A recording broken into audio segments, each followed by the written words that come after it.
Hello বন্ধুরা, technical PB সরকার চ্যানেলে আপনাদের সকলকে স্বাগত জানাই। আমি প্রতিনিয়ত আমার চ্যানেলে মহিলা ও মা বোনদের জন্য সরকারি নতুন নতুন প্রকল্পের আপডেটগুলো নিয়ে আসি। তেমনি আজও এক বিরাট নতুন আপডেট নিয়ে এসেছি। 1500 টাকা করে পাবেন মহিলারা।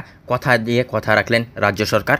কারা এবং কীভাবে পাবেন এই টাকা, কীভাবে আবেদন করবেন, বিস্তারিত জানতে পুরো ভিডিও দেখুন। পুরো ভিডিও না দেখলে কিছু বুঝতে পারবেন না, তাই পুরো ভিডিও দেখার অনুরোধ রইল আপনাদের সকলের কাছে। তাই আর দেরি না করে ভিডিওটিকে শুরু করছি। ভিডিওটি ভালো লাগলে লাইক করবেন, কমেন্ট করবেন, বন্ধুদের সঙ্গে শেয়ার করবেন। ধন্যবাদ, পাশে থাকবেন। 2024-25 সালের অন্তর্বর্তীকালীন বাজেট উপস্থাপন করে অর্থমন্ত্রী শুক্রবার লক্ষ্মীর ভাণ্ডারের মতো মুখ্যমন্ত্রী মাঝি লড়কি বেহেন যোজনা ঘোষণা করেছেন।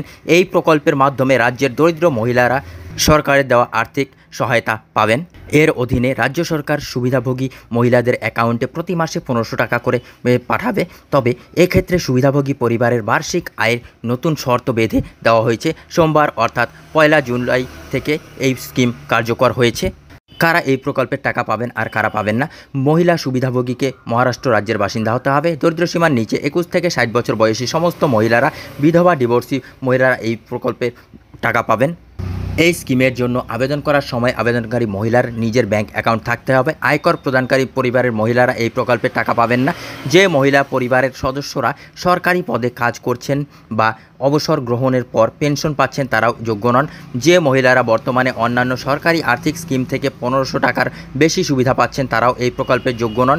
যে মহিলারা পরিবারের সদস্য, বর্তমান বা প্রাক্তন এমপি, বিধায়ক তারাও যোগ্য নন। 5 একরের বেশি কৃষি জমি বা 4 চাকার যানবাহন, ট্রাক্টর রয়েছে এমন পরিবারের মহিলারাও এই প্রকল্পের সুবিধা পেতে সক্ষম হবেন না। আবেদনের জন্য প্রয়োজনীয় নথি: সুবিধাভোগীর আধার কার্ড, রাজ্যের আবাসিক শংসাপত্র, উপযুক্ত কর্তৃপক্ষ দ্বারা প্রত্যায়িত পরিবারের প্রদানের আয়ের শংসাপত্র, বার্ষিক আয় 2.5 লক্ষ টাকা পর্যন্ত বাধ্যতামূলক, ব্যাংক অ্যাকাউন্ট পাসবুকের প্রথম পেজের জেরক্স, পাসপোর্ট সাইজ ছবি, রেশন কার্ড।